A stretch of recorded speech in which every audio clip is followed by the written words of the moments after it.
This week on Red Dead Radio, Egon. It's a 3-for-all.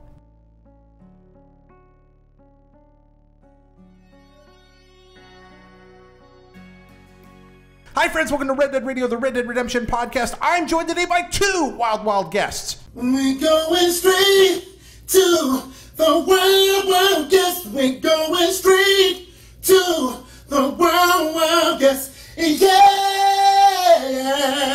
Hello, I'm Alana. Hello, Alana. Hi, I'm John Ryan. Hello, John Ryan. We are ready to talk about Red Dead Redemption 2. It's an exciting day. Our topic of the day, what we want from Red Dead Redemption 2. These two friends, I'm so glad to see both of you here. So let's jump right into it, if that's all right by you. Of course. Yeah. All right. First off, John Ryan, put your dream hat on. Dreamscapes look just opening up before you. I know I feel like I should start dreaming big, Yeah. but I think the thing that I'm honestly looking forward to, at least the most right now, is a story beat, actually. It's that moment that we know is coming. It's 100% inevitable, where Arthur realizes that supporting Dutch and the gang as it has operated to whatever point is no longer like sustainable for whatever specific reason that is. And considering the relationship that we know they have already, and what I assume we'll learn more about throughout the course of the game, is I'm really looking forward to seeing that conflict sort of come to a head and eventually break.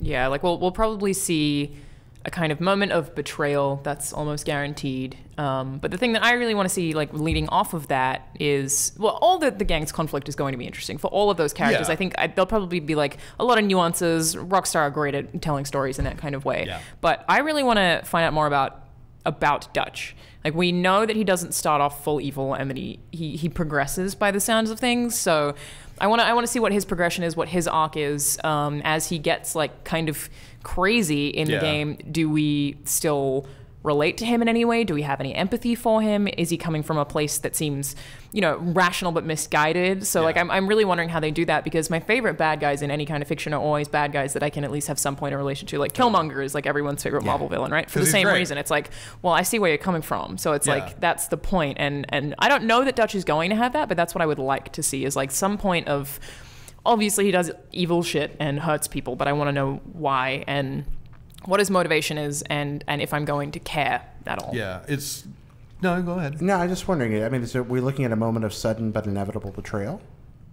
Curse it, but yes, I think so. Okay, Probably.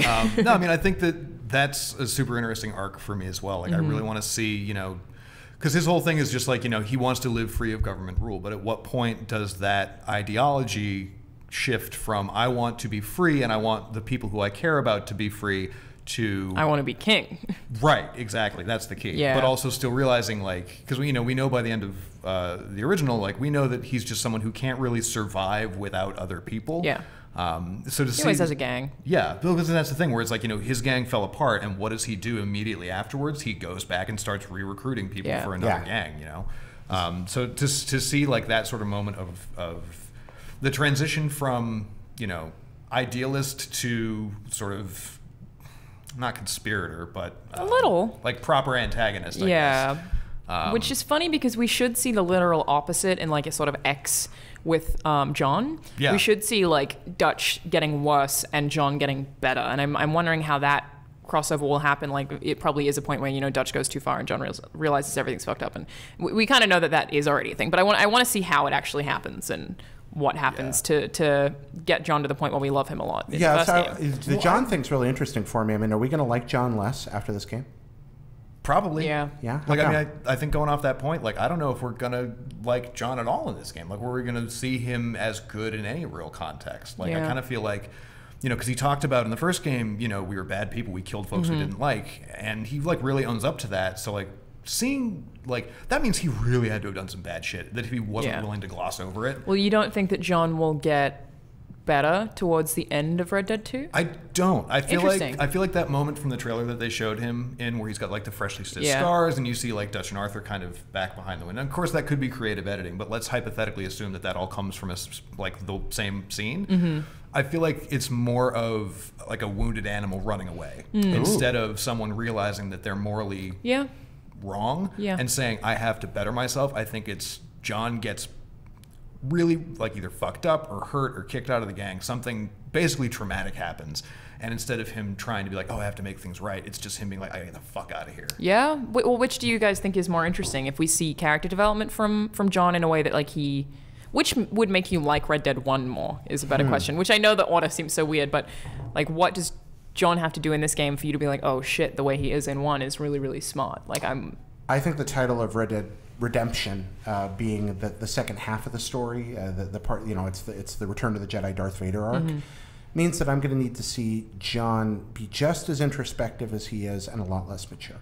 Yeah. For me, I want to see a man whose pragmatic anger and savagery is justified. Somebody who I can still sympathize with his motivations but disagree with his methodology. Yeah. See, I think we're going to get that all in Arthur. Yeah. And I think so too, yeah. And I think that that's going to sort of transfer into John. You might be towards the right. end of Like his maybe arc. Arthur will be the one that we watch go through that rather than John. But like Yeah. everyone's so invested in John that I feel like they have to do. Well, I think it's going to be sort of a master apprentice type deal where it's like, they'll have a close relationship throughout the course of the game. And then, when whatever happens to cause John to say, okay, enough is enough, I'm out, like he'll take those lessons that he's seen from Arthur and bring those into what will eventually become the first game. Yeah. I kind of like the idea that we don't see anything past John's catalytic moment. Yep. Like, I don't want to see a lot of John in this game, honestly. I really do. I think it'd be stronger if they didn't. In that, I want to get to know the other characters better, but I'm like hungry to see more of John Marston. Like I desperately want to see more of him because I think he's so interesting, and the fact that they made his backstory such a mystery. Not that much, but it's enough that I want to see it, Yeah. and I definitely want to see a lot of him. Yeah, John and I have talked about this before on here, but the fact You that and there was, John Marston, you got John no, Marston on the right, show? yes, over there. Right, you right here, John Marston on Red Dead Radio. No, John Ryan and I were talking about this once, but there was a time. It's weird to think that we didn't know John Marston at the beginning of Red Dead. Yeah. Like when you first start that game, and I've made this point a couple of times. Like you're a dude that gets off a train, and then somebody shoots you, and you have no idea who you are or why. And I love thinking about Arthur that way. Like we know nothing about him now, and I'm so happy. Yeah. Because I'm gonna have hours and hours and hours to meet this person. Yeah. And like the way that they do that with Arthur, like especially because of the way that they're sort of changing how we try and interact with the world and the people in it. Like, I mean, that's another thing that I'm super looking forward to is seeing how, because like with John, we get to know John through character dialogue, like in cutscenes and in what I'll call like the walking cutscenes that Rockstar really like to do, where it's like you have to get from A to B to do a mission, but they're going to give you some good character exposition along the way. With Arthur, I think it's really great that we'll be able to have those moments sort of organically, Yeah. where it's like how he acts in specific situations. Well, yeah, we should be able to control who Arthur is as a character a little bit more too. Yeah. Like we can do more of that in a sort of, I want to say like a Mass Effect kind of way, where it's the same core character, the lines have been recorded, but we're still like shaping his attitude towards Yeah, certain it's all about things. context. I get a feeling he's going to be fairly distinctive. I suspect that he'll be more JRPG-ish maybe than Mass Effect-y. Like, we're definitely going to have a lot of franchise in how he acts, but I still feel like we're going to get a guy that's pretty well defined, even though he's ours. I could be wrong. Oh, yeah. Yeah, I wonder if maybe like to have all of the other characters be very interesting, he will be less interesting. That could be an option. I wonder, because as much as I love Red Dead 1, I mean, John and Bonnie are the two that stick with me. As many interesting people as John meets, it's John I care about in 1. Yeah. But maybe I'm projecting too much. All right, we're going to move on to the next question. Alana, what's one thing you want from this game? Well, it's hard for me to say, but what I want, and I know this is like something that I think they will have that I don't even know how to put into words, is... No. I'm excited about what you're what about did I to do say. wrong? You did nothing wrong. I just want an open world that feels like every single thing in that world has a purpose. And that's why I really, really like, the GTA 5. It's like everything that exists there feels like it has a purpose. Every billboard leans towards another thing and leans towards a stock market. And I want to see what they're going to do with that in Red Dead 2. How do you make a world that is, I believe they said it's going to be bigger, how do you make it feel alive and interactive? And I just want this to show me the next step of open world games. Like, that's the one thing that I really want. I'm sure that we will get that, but fun side throwaways that I'd really like in Undead. What do you think that looks like for you? What's one, if you're designing this game, if you're sitting in a room with a whiteboard and you have Rockstar's resources at your disposal and you're standing there 7 years ago planning this game out, what's one of the things that you throw into this world to bring more life into it? NPCs all have agency, or like all have backstories and are characters. That can take me out of games really bad. I think Bioshock Infinite's a really good example. You follow an NPC and then they go sit down on a bench and they repeat the same animations for the next 2 hours. And it's like, well, you just existed for me to show up, for you to react, for you to then leave. And I want it to feel like the people that we encounter in the world and the animals and environments are there because they are there rather than they're waiting for us to get there. And that's a kind of a standard that I think that I want from open world games now, just in general. And I think Breath of the Wild is a really great example of that. And I feel like a lot of games need to probably are going to follow suit because Zelda has shaped game development for such a long time. It's kind of a no-brainer. But the idea that, you know, there's something in the distance that you see and you're like, cool, and then you walk to it and you interact with it, but it's not there for you. Okay. You are discovering it as it exists. And I just want more of that. I want to get lost in this open world that feels like it's real, that feels like it's not designed to be reactive until animations are exhausted.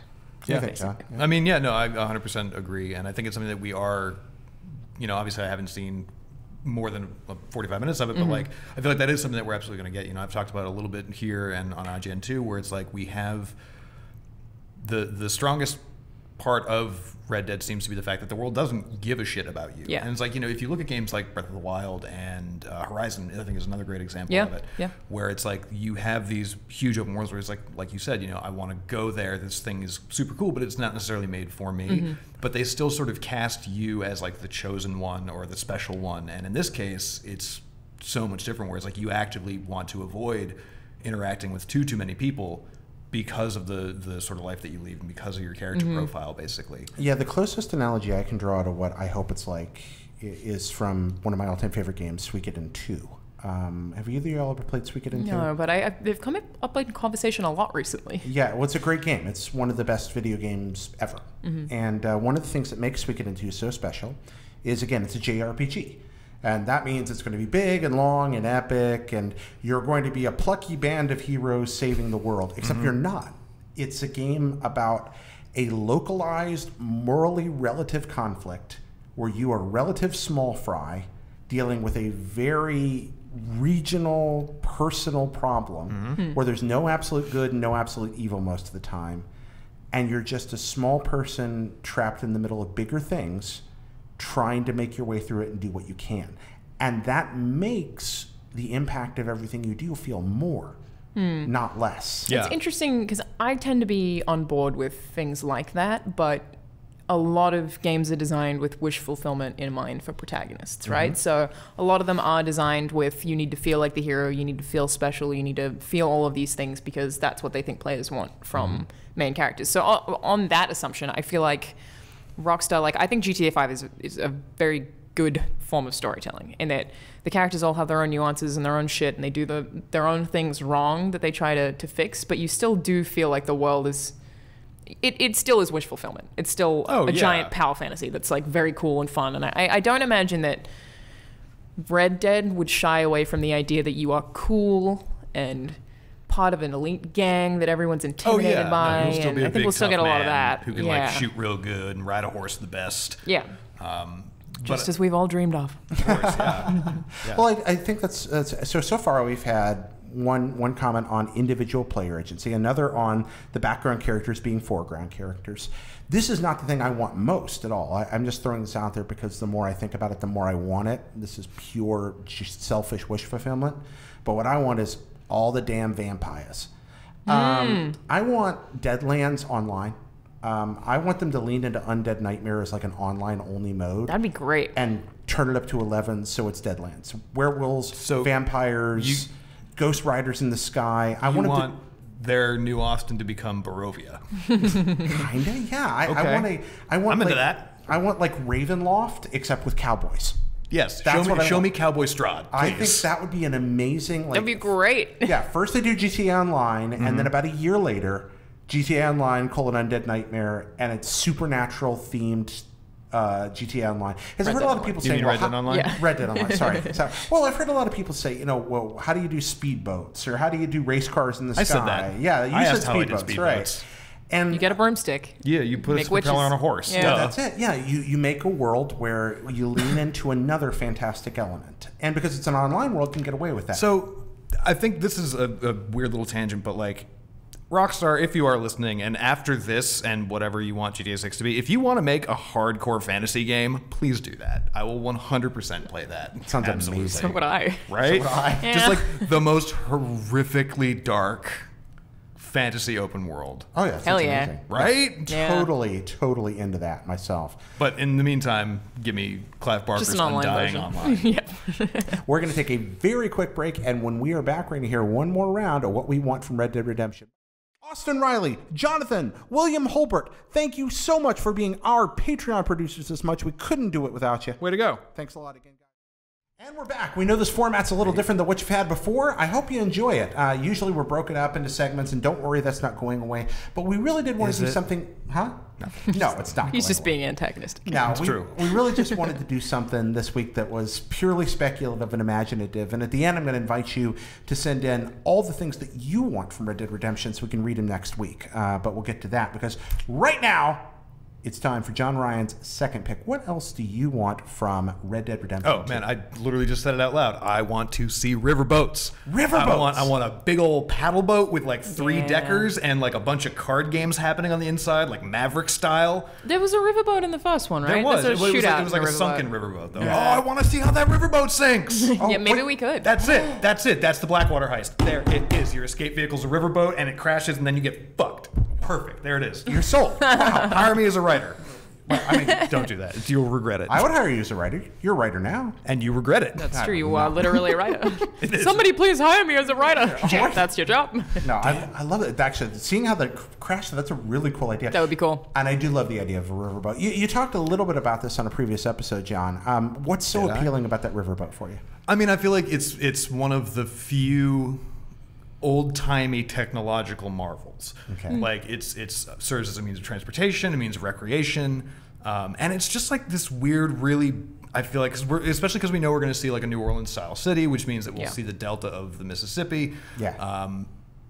We're gonna have that location, so Crocodiles like, might be crocodiles, there we're gonna want also. to get away from them, Yeah. or throw dudes over the edge into Eating the crocodiles. crocodiles. Like that'd be fucking great. Yeah. I feel like they're just a really wonderful and iconic sort of set piece from that era. And also, I just want to have a card tournament on a riverboat. Is that too much to Really ask? cool. No, it sounds absolutely Riverboat spectacular. gambling. Well, you're talking about boats. I'm like, man, now I want to be able to go to New Orleans and just charter a boat that just takes me to the end of Butch Cassidy, the Sundance Kid in Bolivia, and then I can come back. Like, that's all you say. Yeah. It's just like one little town in Bolivia. I think it would be a great fast travel option too. It'd be amazing. Oh, yeah. Riverboat Fast Travel? Yeah. I like that. Oh, I love That that. sounds like a band, Riverboat Fast Travel. Let's do it. All right. It does. I A play lot. the punk band. jug. What about you? What else? So this is not that grand. Look, I want the pub games that already existed in the first one, the horseshoe throwing, the liar's dice. I want that, but I want them to give me something that I get so fucking addicted to that it's like Gwent all over again. Oh, I give me that want some Gwent. kind of like interesting collectible.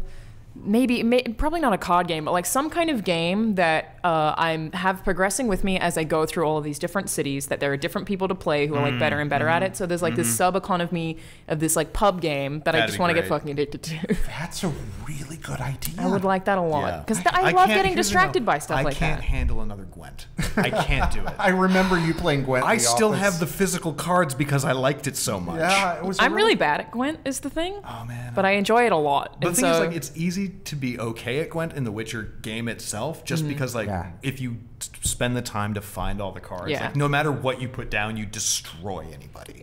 that's true because it does just depend how good the cards are, really. Yeah. But it's also a thing of like I want to be able to find something that might help my game that I can be excited about the next time I go somewhere, so that so that I feel like I have two stories going on, and one is about how I'm this pro player of this card game or whatever, Hell and then yeah. the other is the actual story, and I want that to add nuance. I want to be able to get addicted to I played a lot of Liar's Dice, like really, I played a lot of it. Oh yeah, I played a lot of blackjack. Right. I played so much Liar's Dice that I started playing it at parties in real life and teaching people how to play Liar's Dice, which is just a game that I only found out about because of Red Dead We should Redemption. 100% start playing Liar's Dice. It's a very good game. Yeah, you mentioned in the first episode, you were our Yeah. very first guest, that you actually, like, Liar's Dice kind of became part of your real life Yeah. parlance Yeah. from there on. Give me I that love- again. It's interesting that we're leaning very heavily into these little details. And I think it says a lot about the kind of game Red Dead is. It's a game about little details. I think it's because it gives you a lot to imagine. Like, it's we know we're not getting a linear story, but it's like when you ask what do you want, my head goes to something that gets me invested in the broader picture by looking at the smaller picture. And I think it's also just that I know Rockstar's very good at that. And that's why I'm like, show me what you can do now. Yeah. Show me what you've learned. Like, what have you learned in 8 years? Yes. Yeah. There's a my second one's going to be a couple of things that kind of tie together. I want to see, because we've moved back in time a little more, closer to a period of history that I'm really interested in. I want to see a little bit about that 19th century world that we didn't quite get in 1911 Red Dead. And I know that probably... Like the end of like Reconstruction. And yeah, that even 1899 still kind of post-Reconstruction. Yeah. But I'd like to see that kind of weird Spanish-American War era America playing out and some of what was happening in that period.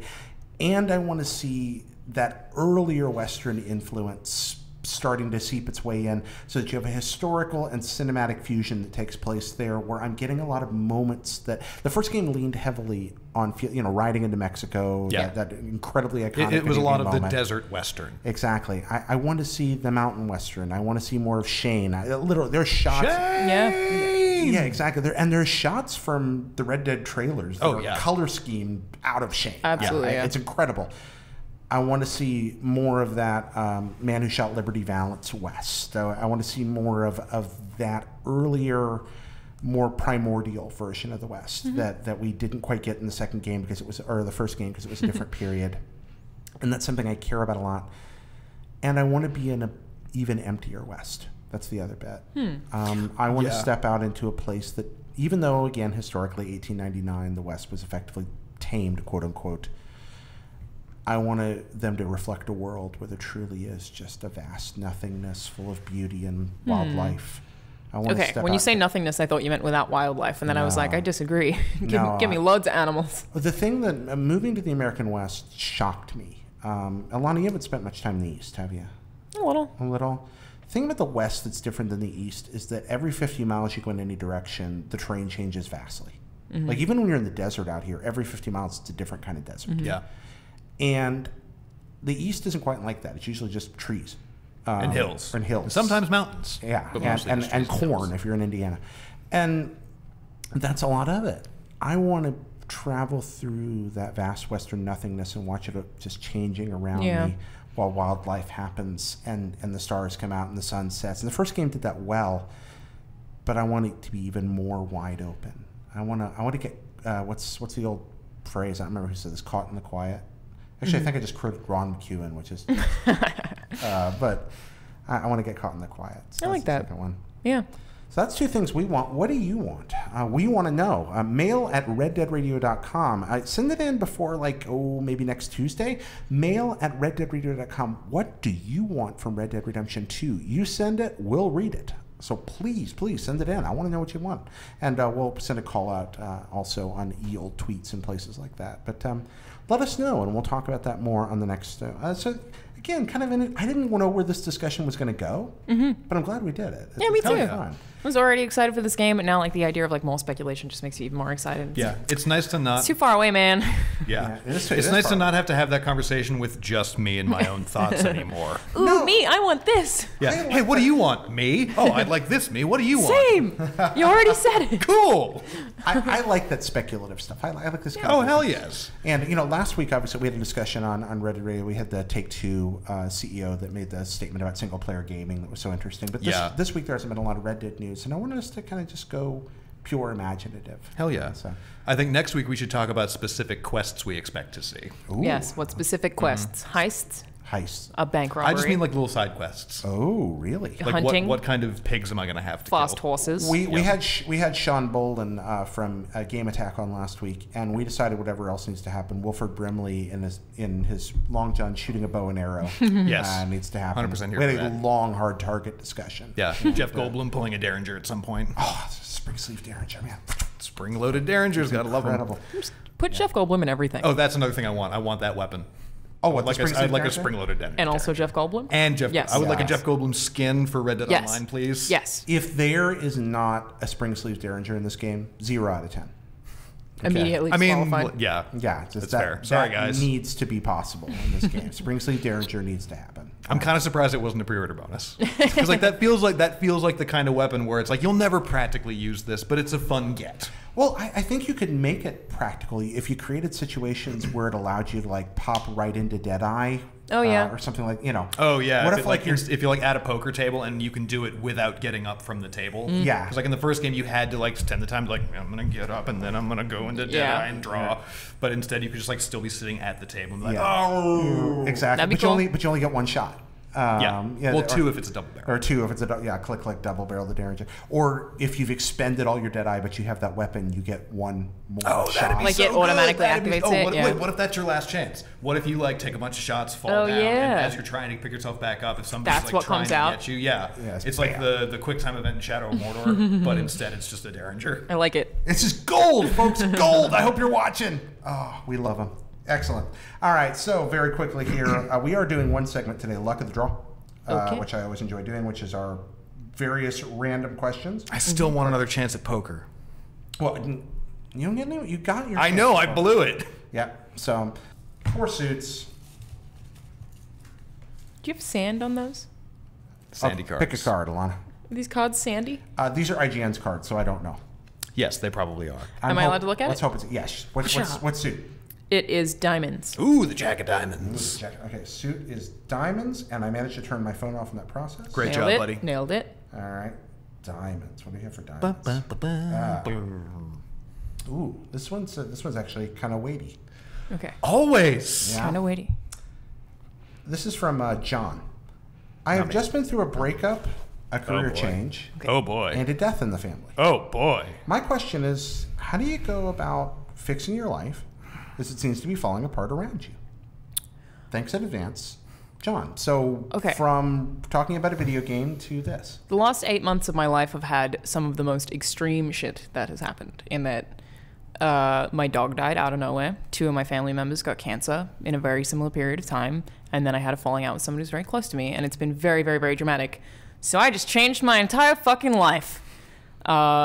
Moving IGN, and I feel like that is part of it, is that I'm like, holy shit, so much bad has happened in a small period of time that I had a lot of trouble like dealing with all of it, and I think it was just like a scene change, and I know other people don't do that in a dramatic a way as I do, and it's, you know, not my whole reason for leaving IGN or anything like that, but I think that sometimes you just need a vacation. You need to go somewhere else. You need to escape from the things that have become so familiar to you and like sort of get a breath of fresh air, and I think that that's helped me anytime something like that has happened. But I'm totally going through that same thing right now where it feels like, oh my god, nothing worse can happen to me at this point.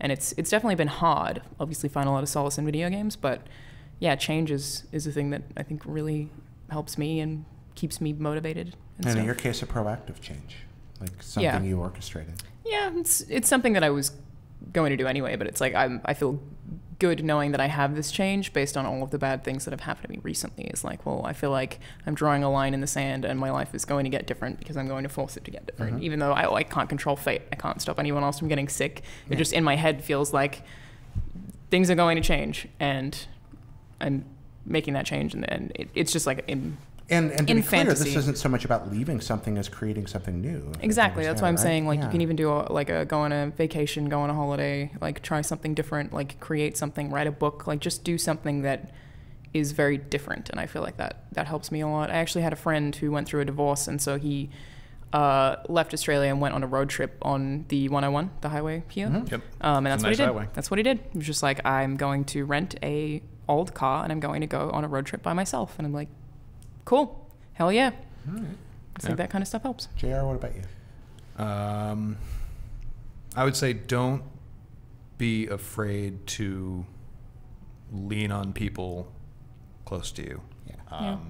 You know, obviously in some cases that's not possible, but I think the thing is that, like, even though you feel like you are forced to go through something alone, or if you feel like you're the only person that you can deal with or trust with that information, odds are somebody in your life can help you carry that weight. Yeah.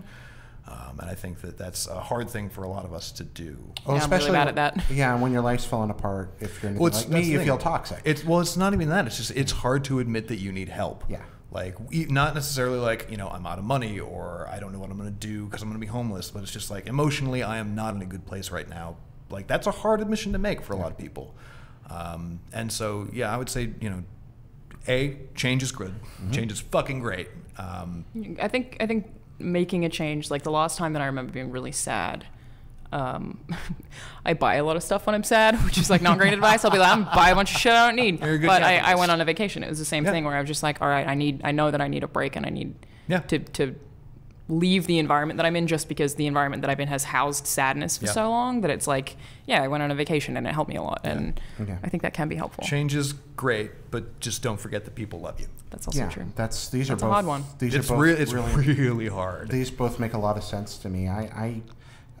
Some folks that watch or listen to Red Dead Radio may not know, I spent some time in mental hospitalization at the end of last year. And one of the lessons I learned there was that reaching out for help when you're at your worst is usually the most healing solution possible if there are helpful people around.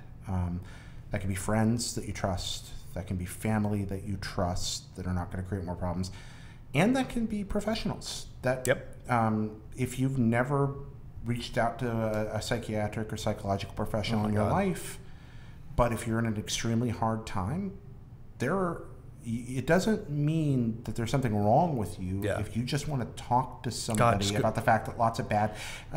I'm so bad at talking to people, you guys. Even this great advice, you're a I'm lot like, I better at it agree, if you're but paying for it. That's the just secret never to therapy. do it. There's a lot of reasons that people experience depression, mental illness, anxiety. Some of those reasons can range from chemical imbalances to the brain or things that we're born with, to medical problems that develop, to sometimes this. One of the wisest things any therapist I've ever heard say to a friend of mine, he said, you realize you're depressed because a lot of bad things have happened to you? Yeah. That's a hard thing for us to admit. Sometimes it's good to talk to a medical professional. That doesn't mean that's what you need. I'm not a doctor. I can't say that for certain, but it can help.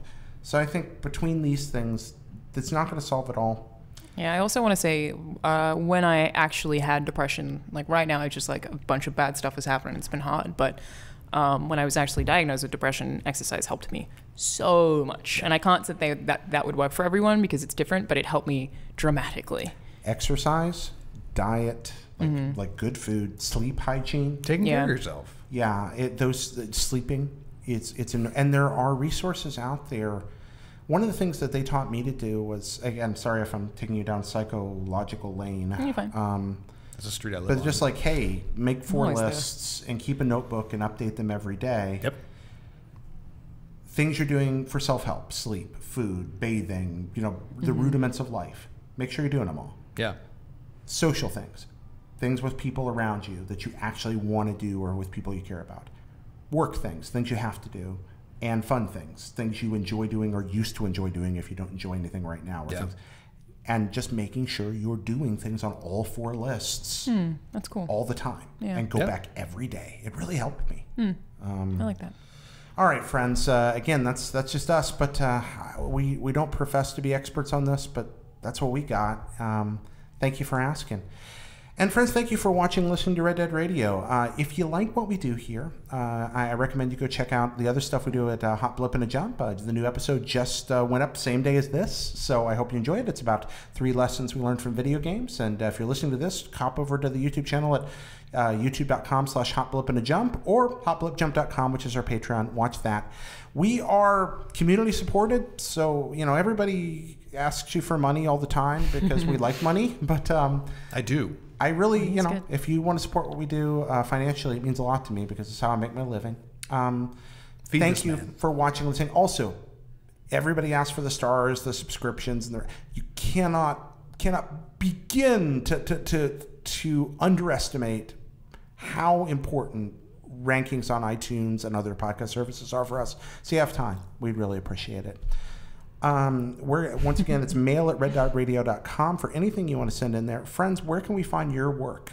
You can find me on IGN or on Twitter at USofJR. I am at Charlanazad on all of the social medias, and because I'm leaving IGN, I'm going to be talking about video games a whole lot on YouTube now, which is youtube.com/Charlanazad. Yep. And you're going to be DJing at Kind of Funny Prom I tomorrow will. night. Yeah, I'm very excited about that. Yeah. This is going up on Friday. The night after that is Kind of Funny Prom. If you're in San Francisco and you're coming to that, I can't wait to see you there. I'm very excited about it. Away. Yeah. That's the plan. Yeah, I'm looking forward to. I'm cosplaying. I'm so excited. That's what that is. Yeah. You nerd. I am. Angie and I are dressing up. Very So cute. It's gonna be fun. Yeah. So if you're gonna be in town for that, can't wait to say hi and. Check out those Kind of Funny folks because they do a lot of kind of funny stuff. You're probably They are familiar with kind them. of funny. Yeah. And Alana, congratulations on what's happening next for you. Yeah, Thank whatever you. that may be. We'll announce when I can. Yeah. So We are sorely going to miss you. I know I'm gonna miss everyone so much. It's so hard, but Oh man, life happens. life happens, and it's for the best when life happens. Most of the time. Sometimes. hey, and I want your feedback, guys. So, did you like having 3 chairs? I'd love to know because we've been thinking about doing more of this. So, let us know. Just mail at reddeadradio.com or give me a tweet at PettyGamaJared. Thanks, and we'll see you next time. Cisco Man, thank you so much.